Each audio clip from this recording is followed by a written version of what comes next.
Nous avons Cheyna qui est live avec moi dans le studio là. Hi. Et qui dépassage dans la ville là. Nous allons faire un petit palavel parce qu'il y a plusieurs bagages qu'il a entreprendre. Et j'en dis, c'est un gens qui sont pionniers dans l'aspect révolution dans la musique haïtienne. Dans un website en ligne, permettre que les gens aient des informations, il y a des plateformes blog que les gens commenter avec OPA musique. Je pense que c'est un gens qui remet la musique haïtienne et qui travaille pour les chez. Hi everyone. Hi Will. How you doing? I'm good. En forme? Moi, je viens plus belle. Il y a longtemps, ou pas tellement toute belle ça, non? Ça qu'a fait? I don't know. I took a shower today. Ah ouais? Bad le dit ça, c'est me dit ça au cas du m'appelle Silde ou et dit It's que an inside joke. Matin ben. Hey, how's everything going? How's everything? How's the business? Well, everything is good. So I multitask. Get OPA music qui ont archive gounia. And then get BE Relations qui travaille. C'est là me fait publishing distribution. I do everything except for parler avec my record label because I'm not a record label. Okay. M'a fait investment record label, So, but what we do is we control royalties, make sure, because what's happening, jodi a, en pile moun, yo juste prend musique artiste yo level, mettez le sous nom yo, register li, boom. Yo cherche. Bon, avant d'arriver là, et on fait une petite histoire de où, parce que nous avons des gens qui regardent pour la première fois, moi-même, je connais qui moun ouye. Mais moun k'ap gade ou la yo pas konn ki moun. How did you get started? Qui j'ont devine faire involved dans milieu dans business là? It was so funny. I was always music was always around me growing up, family always. So I always loved music, Papa me fait aimer musique, Tabou Combo, Juicy Lucy. Boy musique ça qui fait entrer dans compas, okay? Parce que yo tellement joué la là? No, that was the only thing they could comprendre at the time because of the rap part. Okay. Juicy Lucy, One for You. Yeah, so I'm like, oh, this is hot. And then so I started paying more attention and then I just fell in love with compa. So I'm toujours I wanted to be a part, of that. So then when I was in college, I remember I went to school for communications and as a PR, I started sending out press releases and nobody was acknowledging them. So then I said, website where? And then so I'm create OPA. But let me create OPA it just for archive with it news. So yeah, don't ever get me mad. So you was so upset that people wasn't paying attention? Because, and then you're like, you know what? Let me create my own. Et puis pour ça qu'on ça ou pas. Mais non pas. Son bail qui vient randomly ou bien something you had before? Okay, so c'est ton mom qui était sur site là. Il était non l'autre site avec lui, P12. And his real name is William. He's a doctor. So he's lui-même the poetry club avec because we used to exchange poetry. So lem dit idea, he dit, oh, that's so nice. Me dit, what do you think? He said, swap fon bagay en stylo because one time we come to back, he said you couldn't call it nothing but OPA music. So I'm like, OPA camarade OPA or OPA Zen or OPA Greek, OPA means celebration in Greece, and I said, wait, on time. Wait, on time, yeah, let's go. So so I said, oh, I love it. So that's how it ended. Et puis, combien de temps OPA te fait? OPA started in 2004, and I think OPA had, I think 2009, I shut down for couple of years and then I came back and because think about it, I actually shut OPA down and went back to the original idea because I saw the changes that were happening with social media, the competition. Oui. You know what I'm saying? Qui impact d'après ou même pendant l'existence OPA te fait dans la communauté dans la musique là? I really don't know, but I do know to this day there's a lot of people who still make reference to it. So, I mean, it must have did something. But for me to tell you what level, I don't know. Okay. But I think it's getting more attention now, by the way. Non, parce que grand pile bagay qui moun yo habitué longtemps et qui ou pas là ouais encore, il a posé question sur lui. Mais je ne jodi là et besides OPA ou gen BE relation.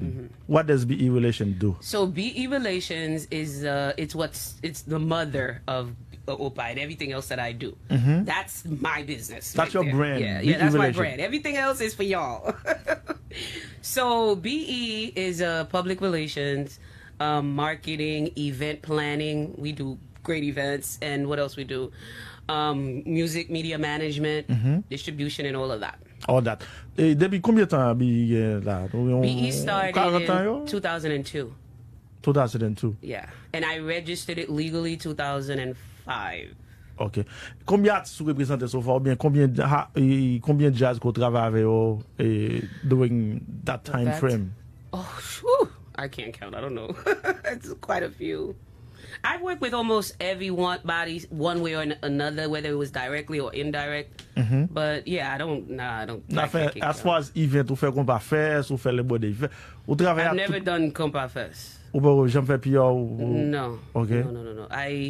I work with them like in the marketing part, but never as a publicist. That's Mia Lopez all the way. OK. Et très bien. Now, ou vin changer, m'capable di ou vin gon ou ajoute l'autre bagay nan ou pas. Et dans m'tap di parce que nowadays music publishing is the thing. Nowadays, gens nous consommer musique différent parce que longtemps c'est dans cassette, après cassette c'était CD. Konya là everything is online. But na online en tout, vin permettre grand pile des autres qu'a fait parce que artistes nous bien mis pas nous. We not master, nous pas master plateforme distribution yo, plateforme streaming yo qui permettent que grand pile des autres qu'a fait. How did you get involved into that? Put that, you know what? I'm going to go get myself certified in order for me to represent, to work on that department. I've been doing this for a long time. I can't really tell you exactly when I started, but I could tell you why I didn't provide the HMI with those services. I kept them out because me songe première fois moi t'a try m'a fait trop dire public là musicien yo artiste so me chromatique and the article was I think I named it haïtien artiste haïtien yo pas mourir pauvre, something to that effect. Okay. So, and then I explained to them how they could make money, this, that. And then I gave them an example of Sasem. And so the example was on Jakut. So, and Tipush, or was it? Well, it was Tipush. So Tipush registered all the songs.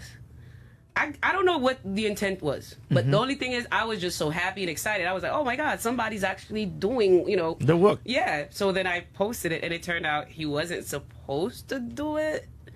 And the band didn't know. So that kind of scared me. So I said, you know what? I don't think they're ready for this. But after a while, I started working with Zenglin. But I always did it. I always had other clients, but on the other side, American. But I started working with Zenglin, and then one day I just told Brutus, let me see his stuff. And he showed me. I'm like, honey. And I just went in there and, You saw that Zenglin, Brutus pas fait comme l'état supposé faire par rapport à catalogue Zenglin. At all. And he has a rich catalog. Mais quand il y a la s'il pas fait comme là, son l'autre monde qui t'a fait ou bien comme là te rich ta la tani until li claim ni. Non, comme là, il pas fait comme là parce que gen monde qui te prend comme là, t'a prend comme là déjà. Ça c'est une. Mais gen des cob qui te chita tout, li pas fait the necessary connections so the money could come to him. So, yeah. OK. Récemment, t'as un gros scandale public qui t'a involve Freddy Jean-Baptiste côté que moun yo t'a pas accusé Freddy comme moun qui t'a enregistré musique l'autre artiste sous nom et Freddy t'a vinn parler pour te faire ça it's a miscommunication ou bien c'est et on manque de comprendre qui te fait que il te vient impliqué dans bagage ça but c'est mon bagage qu'il fait là-dedans et dans aspect ça est-ce que son bagage ou même comme on travaille à Zenglin non Zenglin te cité parmi aux musiques tant fidèle est-ce que dans recherche pas ou bien qu'on y a catalogue Zenglin ça c'est dans mon compte ça qu'a fait là-dedans est-ce que ça te fait vrai ça t'existe vrai ou bien c'était miscommunication? So this is what it is. M'pap dit he intentionally did it. But m'pap dit tout that he didn't because ou pas ka prend en musique ou mette le non show, and then, because l'on mette show, ou monetize on show, yo faut segmenter du tout bagay nan show, c'est pour It's your content, yes. So once ou se bay segment, non, mais il y a pas prêter attention à la musique là, par exemple. qui jan? Il y a pas prêter attention si tu as une musique là-dedans. No, because background music la te ka pa affecté. The music was literally played. So, and he's not the only one who did it. There's another person who did the same thing. Okay. And it almost went under the radar for me, but mun not able to strike. I guess the person didn't know that was my catalog, but okay. So, but yeah, so m'pa ka dil de konnen bat konnen, but on sel bagay, j'en m'explique ou li a ça li. OK. Mais qu'on y a là, zengle qui gon catalogue qui aussi riche parce que y a plusieurs monde qui travaille là-dedans, qui gens nous fait distribution, est-ce que tout bagay c'est bagay British li qu'on y a comme c'est lui même qui on que tout bagay, est-ce que qu'on y a là gain crédit cal pour Maïso Gérard Richard, cal pour Nickenson Prudhomme, moun sa connaît yo dans production t'a produit et non époque pour zengle qui gens ou même qui c'est ou même qui nous a distribué cap distribuer tout bagay cap British mais ça pour mais ça pas pour qui gens ça est-ce que moun ça yo vient participer à So good question because moi pas nécessairement prend parole artiste surtout all the time because from research and besides m'pas vle mettre tête moi en position pour m'a perdre credibility moi ni pour ma pour even the companies moi travaille avec yo pour yo vinn bloquer so I'm toujours checker vérifier the real credits. And then, of course, Monday you power payo. But as far as Buddhist is concerned, there are certain credits that are, given, but most of his products, he compensated everyone who worked on them. So they're technically his. OK.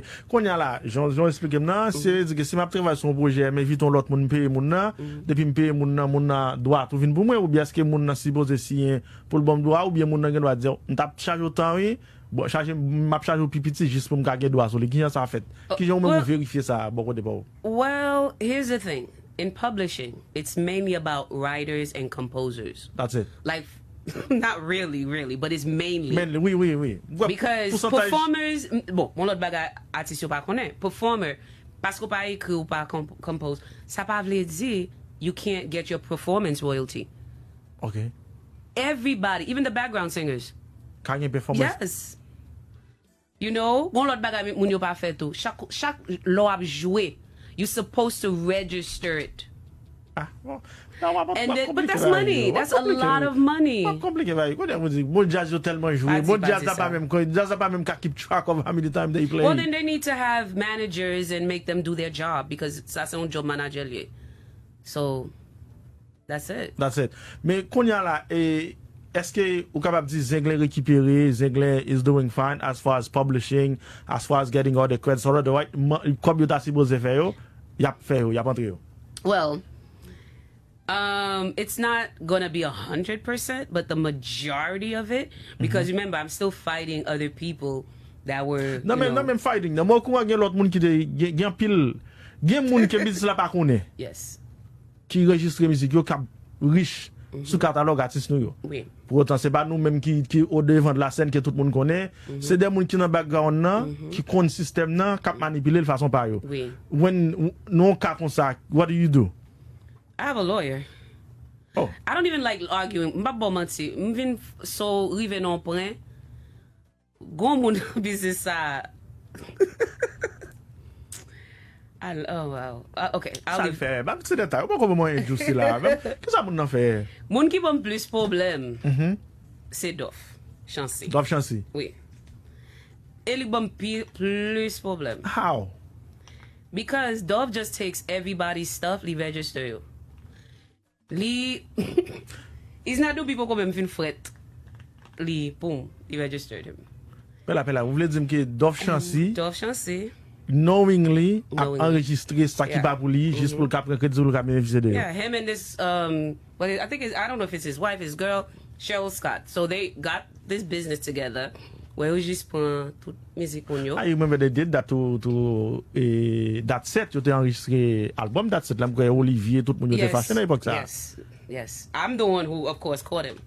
Because when I was working with that set, I used to oversee a lot of things, but technically I wasn't on their payroll for that. Okay. But I just I just used to check, and then one day randomly I just came across. But how can you register something that's not yours? Parce que pas évidence, pas bagay yo mando dans process registration pour montrer que content ou bien musique ou qui c'est pour livrer, ou bien you can just go online and claim anything and then they're gonna give you the credit for it. This is what it is. First of all, majority of Haitian artists do not register their music with the Library of Congress. Nobody, not SACEM, not BMI, not Distro, not iTunes, not CD Baby, none of those things copyright your music. So you have to take writing, the fact that once you lay a track, it's yours. It's copyrighted. However, now if somebody else takes it, you have to have proof that it's yours. Yeah, and that's the only proof that really holds up. So this is why I encourage these artists to please copyright your stuff, because now it ends up being your word against the other. But me, I have my ways. So yeah, trust me. Mais quand tu l'aide de faire comme ça, l'aurait le pas laver, est-ce que li pas laver comme un monde qui pas au courant de ça qu'a fait là, c'est pas li qu'a fait ou bien knowingly he knows. Li propose li pas connaît. Premièrement, il ba moi pour bagay that's it là, li te dit comme ça li dit comme ça comparé depuis on artiste musique on artiste haïtien sorti. They automatically assume it's his artist, so they put it in his catalog. That was what he said on That's It, right? So then, the other time, if I tell you the stories this man tells, okay, we'll just leave it at that. I'm gonna. Mais konya la, est-ce que because nous gen BMI, nous gen AMI, nous gen BMI, nous gen ASCAP. Et puis nous avons SACEM qui est utilisé en Europe. Grand pile artiste qui souvent enregistré avec SACEM only parce que vous pensez musique que joue en Europe, Martinique, Guadeloupe dans les Antilles françaises. Grand pile artiste qui préfère enregistrer musique à SACEM qui est fait avec BMI ou bien ASCAP boy ici là. Et est-ce que sont des avantages que les pour artistes? Okay, so you pensez que you fait plus l'argent because of Europe? No. The way it works, they pull up part of a pro, that BMI Pro, ASCAP, SACEM, they even collaborate with each other. So you get your money. There's no such thing. One is going to give you more money than the other. It's pretty much standard. So, yeah.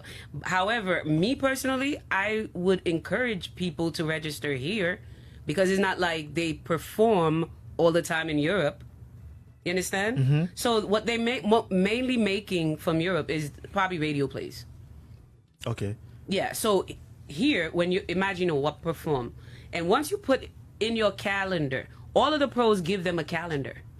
So mettez tout. But pour performance là, qui j'ai artiste qui fait collecter as like performance royalties pendant. They have to register. Yo registre puis yo dit yo qui marche à suivre yo même qui pour upload calendrier yo puis yo dit mais qui côté y a jouer donc par exemple on dit yo joue dans club 7 par exemple who's responsible to pay them the location that's none of their business. They just put it in a calendar and then the location is supposed to have the license to play music. The same way there's cabaret license to have people dance in a club, there's also music license. So that's the club's responsibility to make sure they're licensed. Do you think vous pensez tout côté jazz yo jouer toute location ça get licensing for that? That's none of the artist's business. They got to figure it out. Ça son autre problème oui. Well, est-ce qu'on a si y a marché collecton côté qui pas gain fond pour yo collecter parce que en pile fois et promoteur yo just louer local puis yo font balle. Local là qui doit lui même li pas gain pour avec qui jazz qui vient jouer qui bagay qui vient faire rien. Doesn't matter because again, you need a cabaret license to dance, and you need license to play music. That's it. So, si moun n'a pas fait ça, c'est supposé faire. If and one day comes down to that, it is what it is. I don't know. That part I don't master it because it's not, Okay, but as far as now, you get access to numbers. What travail anglais, qui l'autre jazz qui dans catalogue? So I have Tabu. I have I have.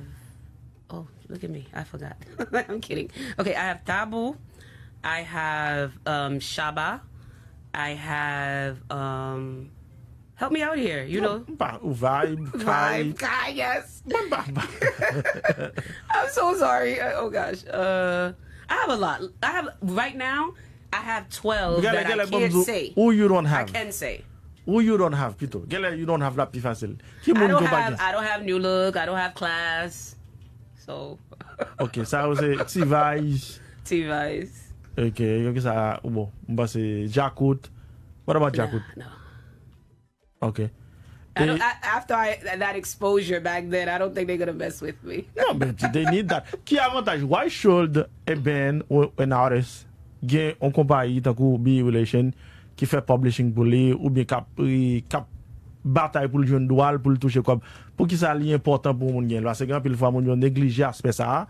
Nègre zo li just fait musique sur disco, the DistroKid, il fait le distribuer pour lui that's it fini. Yeah, but it's so sad because if I thought artist yo, bamdo. Personally, I don't feel that's an artist's job. An artist's job for me is to create and oversee their business. They have a manager. Everybody has to play their position. Everybody wants to do everything. That's another thing. Artists you can get some message. Manager pas quoi yo kon ça c'est job you know. Manager. Les plus souvent les artistes go manager pour faire mettre dépenses pour yo ou bien pour gérer pour bailler. OK, yo pas connaît bagay ça yo. Ça yo c'est manager qui pour responsable tout département ça tout bagay ça. That should be a manager's job. Like in my management contracts, like for artists that I manage, that's my contract. I put in there what I would do because what are you just gonna do? You're not a booking agent. Wap chercher gig. Yeah, managers do book. However, this is the real job of a manager. You're overseeing the artist's career. So how you oversee an artist's career? You put the work to make it advance, to make them make money. So that's all in there. So but me, the way I help them, I actually handle all of that depending on what level of service they want. Some people just want me to manage. Some people want me to do take over. Okay. Like with Taboo, Zenglin, it's you do everything. I do everything. So the others, like with Kai, I just manage. Like make sure if somebody is wrongfully claiming, I'm on it, Moun sa yo wap monitor catalogue yo, de quoi que si on moun gon registre un bagay qui pas pour lui, you get on it pour make sure que ça c'est pas pour moun nan, mais it's a little more than that too because I also keep track of their numbers. Like I would call Brutus and tell Brutus, okay, you see this number, this song, it's getting a lot of radio play. I want you to put it in your repertoire. Yeah. Okay. So it's a lot monitor of other things, yeah. Mais in terms of numbers, qui genre jazz you a fait? Parce que you would not believe the numbers. Whoever's doing good, whoever's doing well in live performances are not doing greatly on radio.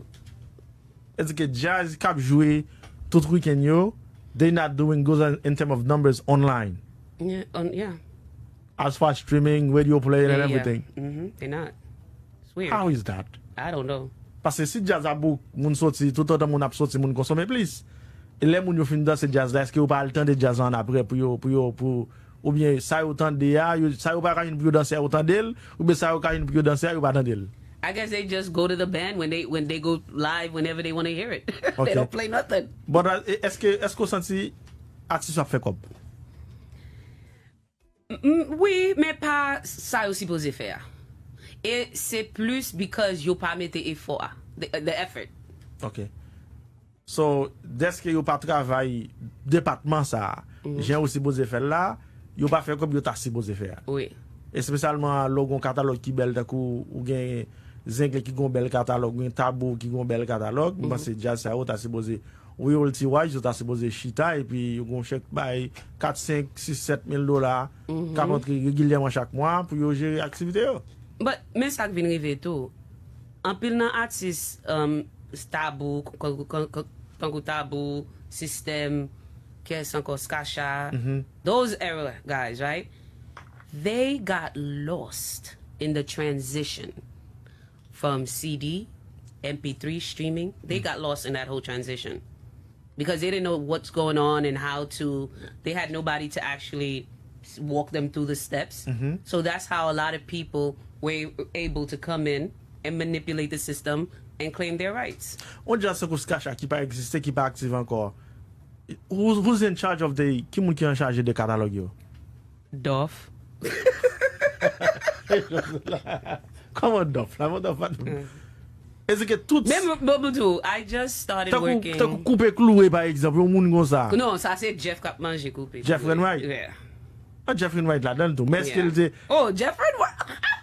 He has a catalog of 600 and something songs that actually anyway, okay. Jeff Renwright gon catalogue qui veut ça c'est 600 musiques? Yeah, and majority of them is not his. How do you know qu'elle pas acheté droit pour yo, qu'elle li pas gen buy ça because we don't know. Okay, there's lawsuits. Qu'elle gen buy ou qu'on parler dit. There's lawsuits. Mais takou Well, Jeff have not dipped into my catalog, so I don't care. OK. But Mais ancienne génération ça et c'est dans catalogue ça qui grand pile monde qui entre yo fait des autres là-dedans parce que yo connaît monde ça yo mouri, monde ça yo pas gen monde qui vinn bataille pour yo, there's nobody in charging. Timano. Imagine David. That's a lot of Yeah. Now, but now, est-ce que gon moun qui ka vini qui ka claim catalogue ça yo? Et pas seulement claim non, who can be the rightful owner de un catalogue dans Timano? I could definitely. Well, if they call me, I'll definitely walk through the steps. As a matter of fact, I can't speak on it, but I'm actually here to sign like 3 contracts. OK. Yeah. Est-ce que moun sa yo ta couper cloué par exemple gon catalogue donc qui a vu tout côté et tout bagay net moun sa est-ce que qu'on y a là est-ce que famille moun sa yo pas ka I think their family is suing. Don't quote me on it because I'm not sure. It's either they sued or they're planning to take these people to litigation. So yeah. Aïe, gen plus musique de yo qui pour grab que ça qui en bas contrôle. Moi c'est cette génération ça là qui on top of it cap contrôler tout bagay ba yo. No. Honestly, nobody really have it together. Nobody, not even. You know who I came to that was close to having it together? Woodsy Woodboy. I was a little impressed by the way his things were organized.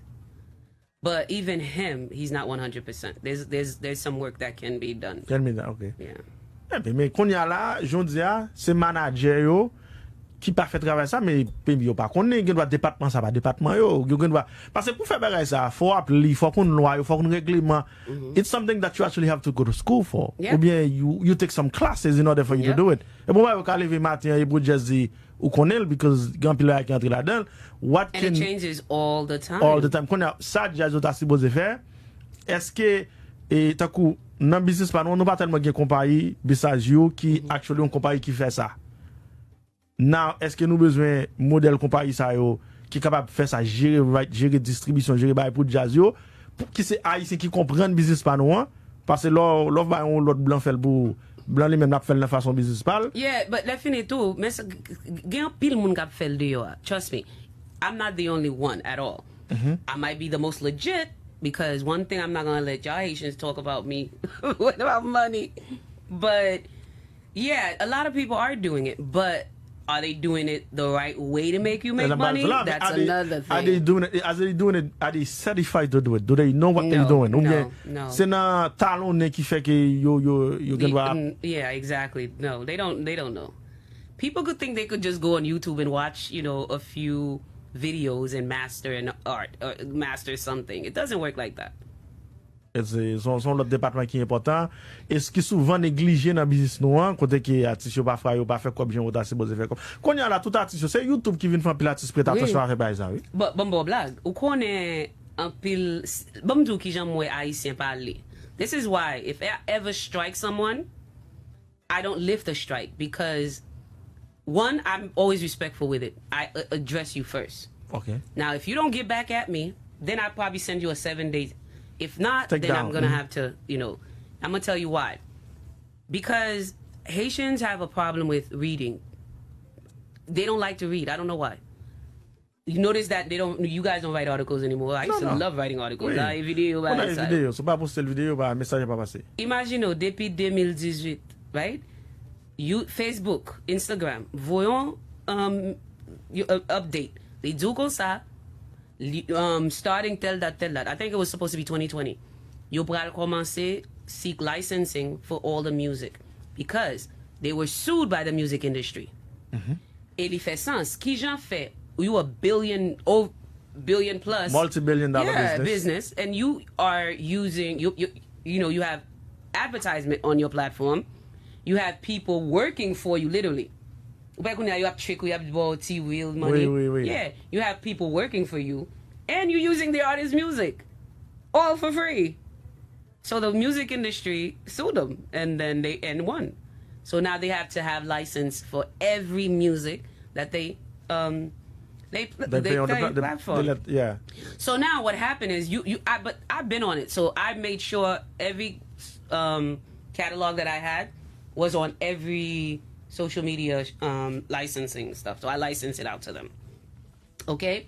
Now, Kunya, Simon Yovin Fet, Leo commence I'm having their stuff taken down. You're all losing their minds. Oh, the England doing this. Oh, this band doing that. Oh, this band doing that. Oh, Mbab Tracy. And I'm trying to explain to them what's going on. And they weren't having it. But I guess now they're slowly starting to see what's going on. And yeah. But est-ce que son nous tellement pas de comprendre ça que t'as fait là, and then even the band in it now. Yeah. Est-ce que grand pile ba qui ou pas de connaît et qu'on y a la vinn grand pile musique qui show moun qui fait show sur réseau pas jouer. Yeah. Parce que because of the licensing that you just mentioned, et grand pile moun qui ouais que li affecté business là parce que grand pile musique qui pas à jouer, qui pas une présence, qui pas là. Et même artiste surtout, yo dit ouais, yo ça ou ta supposé pas faire. Est-ce que son avantage ou bien son désavantage pour business parce que nous non business qui informel, pas non informel. Business Facebook là, yo même y a mettre principe l'ordre là-dedans, gens supposé faire. Mais nous même gens utiliser l'informel là yo mettre loi, il vient pas bon pour nous.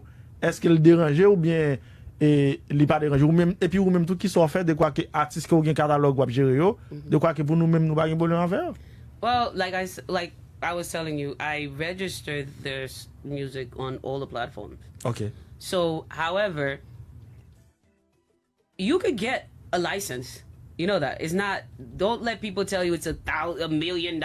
No, you could get a little license. You just have to, I have a license to play American music. I paid $30 for it a month.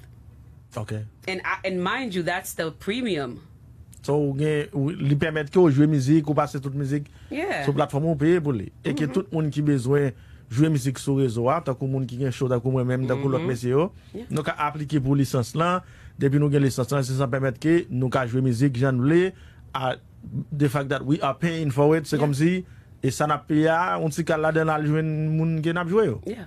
This is going to be the way forward. Yeah. Aïe, They gotta catch up.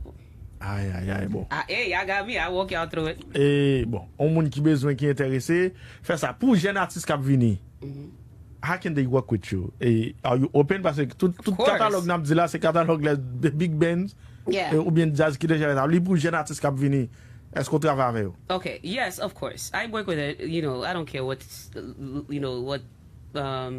state of your career you're in. So when of course the bigger the catalog, the richer, the better. Man, having it straight out the gate is much better.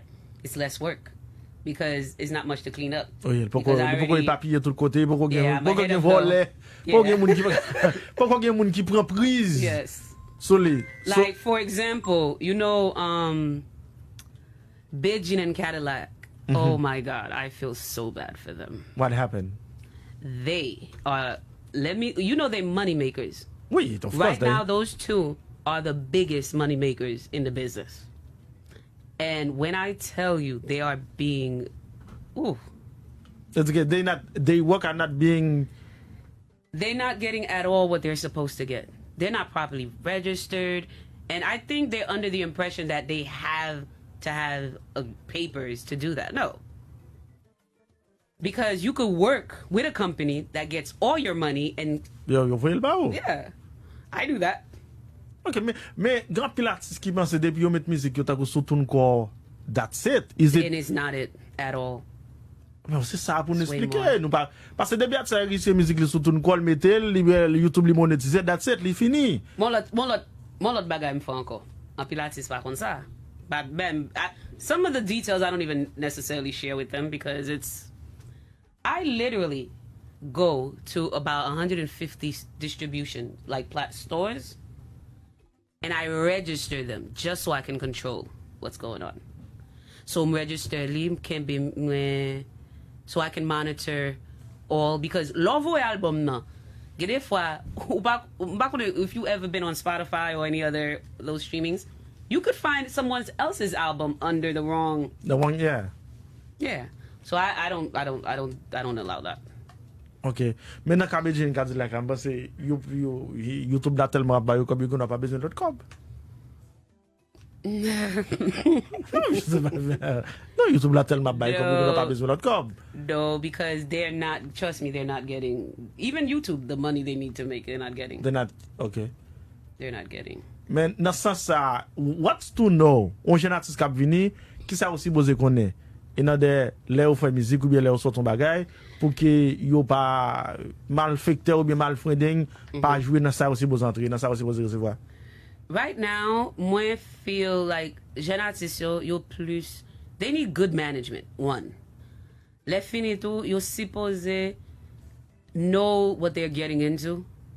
Pas just have seen anything that sounds good. Okay. And a record label is nice, but is not necessary at all. Nowadays, it's not. Yeah, it's not because what fait kobla? Nah, it's not necessary.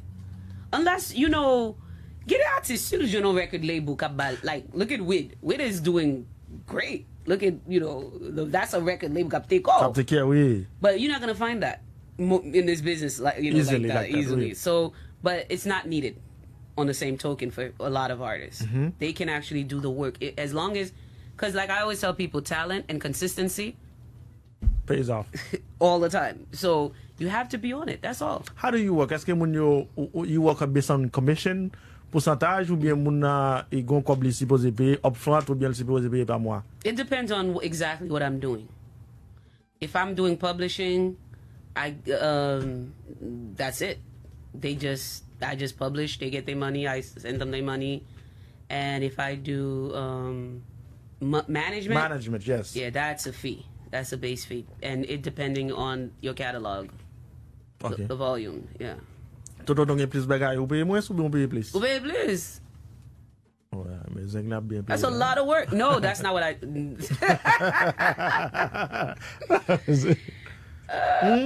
Mais on jeune artiste. But this does pay. Nowadays, it's always good to have a publicist, a cap géré, cap présente.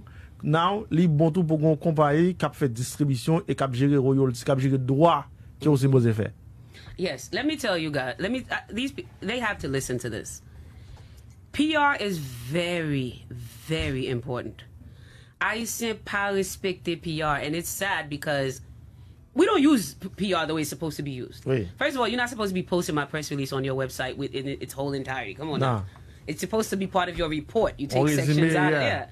So, however, PR is always good. PR can control the narrative. PR can put you in a better light. And once you have a PR team, when something is going on, you consult with them first to know how to, But Isaiah, even the top band, doesn't. Majority jazz they don't have a publicist on moun kap jere relation publique pour yo on deck. There was a time, right? Ma pede di tout artiste. Mbake ki esouye. Mbake ki nivoye, right? Mdio yo supposé gen website. Ou sa pou gen website? Mgen Facebook, mgen Instagram, mgen Twitter. Mdi ko sa pou yo ye? Mdi those are borrowed fans. You're borrowing them. Imagine Facebook goes down tomorrow. Boop. What are you gonna do? You always have to have your own website. And another thing too, they don't know that foreign promoters like Africa. I've gotten calls or emails from Africa. Okay, promoters asking me about a certain band. So that they would love to book, they can't find the person. Non, nan yo di, si moun nan bezwen moun nan ajen yo sou rezo a, ajen yo sou internet la, sa ou di we. Yes, that's not really, not everybody goes by that, you know, logic. Ok, so important pou moun nan gen... Beyonce has a website. Beyonce. Malgré gen des millions de moun kap suivi sou rezo a. Thank you. Okay. Ok. So, li important pou gon publicist, kap jere pou, li important pou gen... yon compagnie de distribution tant qu'on compagnie tant qu'on e-relation qui connaît et qui vient pour le distribuer pour mais est-ce que ou son compagnie est-ce que ou gain des avantages yes oh of as far course. as placing of course is it of course I be in the pros offices because my office is right near most of them so again des fois les back I get an email back return back I just walk up there. Ça veut dire l'important là gon moun qui gen connexion cap gérer parce que bon pour moun qui t'a and sometimes they have mixers so I'm part of the mixer because I want them to be familiar with me. Okay. So when they have events and stuff so I can qui moun ka on ti jeune là cap tande ou bien on moun qui seeking looking for advice somebody to guide them how can they reach out to you? They can go on berelations.com or they can call the office. It's 212-537. Make sure by numéro bien. I invite fake numéro. I invite fake number là. I gotta check it. So wait, you know how I know the number? It's 212-537. Ça c'est pas mon. Ça c'est pas mon qui va ouais. Bon là parce que 6054. 212-6054. No. 212-537-6054. Ou bien berelation at berelations.com. berelation@berelation.com. Ou ka voye email, ou ka fait tout bagay. Et m'pense Cheyna, she know what she's doing. And then c'est pour moun ka fait pour quoi? Sans pile passion. Oh, yeah. But no, ma fait pour comme kounya. No. That was before. Et pas comme là qui oh no, my passion is first. Que vous très passionné de ça à faire pour capable bailler bon résultat. Que me penser qui bon et qui bon là dedans. Gonzam mi get avec numéro al dit 212-537-6054. Yes. Ça c'est numéro ouais, qui moun attendé, gars c'est bien bailler. Thank you. Et 212-537-6054. Si ou ta remè yon moun qui pour gérer tout bail pour encore Cheyna n'a business longtemps quand ça l'a fait and then she's very connected. Oh she know who to call and then moun k'ap voler yo continue voler. Konya la mais comme là je moun si par exemple ou gon moun qui gen musique un artiste ko gen et moun n'a pas vle release li mon ap collect so li what are the steps what can you do? I actually have a situation like that. I have two situations like that. One both of them are being dealt with a lawyer, but one I really can't talk about because it's a lot so but there's another one. Mais l'autre avocat qu'on a est-ce que c'est compagnie berelation qui prend avocat qui paye avocat ou bien c'est artiste là No. I do it. Maybe you get quoi? No, I get my money back. Listen, I don't do battles. Don't ever try to engage me in a battle. I'm a war person. I eliminate it and I move on. Okay, I don't have time. Si gen pou prend avocat, compagnie a prend avocat et puis mais est-ce qu'on peut qu'on va bien et si à la fin ou perdit. Well, it'll balance out. Perdit à la dans tout. Exactement. Encore allez sur be@berelation.com et voyons email avec Cheyna pour capable joindre un monde qui gérer parce que c'est réellement important là il y a une institution qui gérer royalties ou qui gérer musique qui gérer catalogue ou pas grand rien pour faire yo même yo bon report là yo ba ou c'est même comme ça à marché américain fait ou après Sony gen doit acheter publishing contrat pour Michael Jackson par exemple il a géré toute bagaille et puis yo même yo un pourcentage par yo et puis yo make sure que tout le monde qui utilise ta coup et ça qui est belle tout si gon compagnie étranger qui besoin on licence pour musique c'est difficile de contacter artiste là mais les compagnie qui représente elle they reach out to the company everything is legit nous avons telle musique nous avons utiliser dans projet que nous gagnons et puis soit dans là boum quoi fait et fort bagage ça nous commencer faire yo idée besoin not to cut you off one thing I want to tell tout artists do not ever sell your catalog. Don't. Dans le business pas noir, Yes. that's not enough. Do not Non, sell mais your catalog. si c'est des millions de dollars, bon, en pile gros artiste international vend catalogue, yo, pour I des know, millions. well, in this industry, I don't know nobody who's going to give them $1 million for their catalog. Mais est-ce que catalogue là again, worth $1 million, tout? what do you mean? Over time? Yes. Par contre, Nah, no, don't say that. Jojo entre Over dans le cas là. Moi, par contre, on dit ça tout, il y a des catalogues qui Well, valent worth millions. my catalogs. You know, My catalog- Cheyna, worth million mean you bringing millions. Let me tell you something. Can I If tell you're you not something? bringing millions, Let me tell you something. I'm gonna show you somebody who released an album many, many moons ago, right?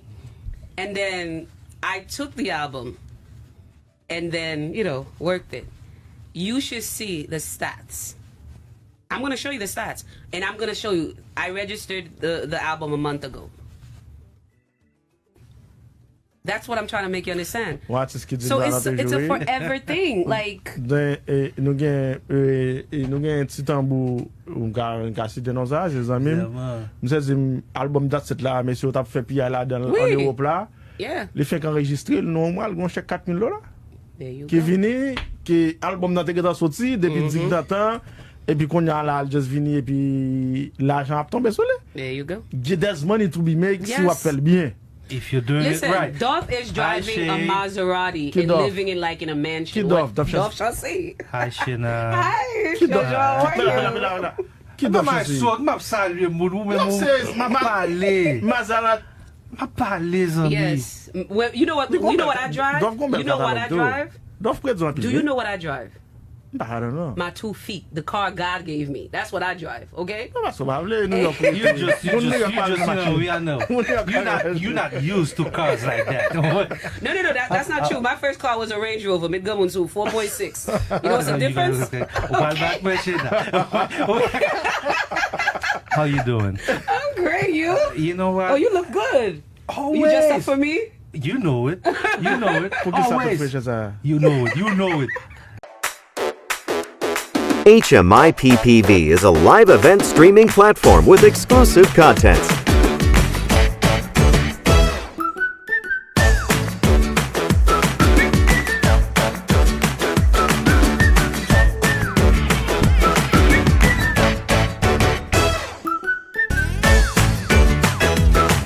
Subscribe today by downloading the mobile app to your Android or iPhone to stay connected.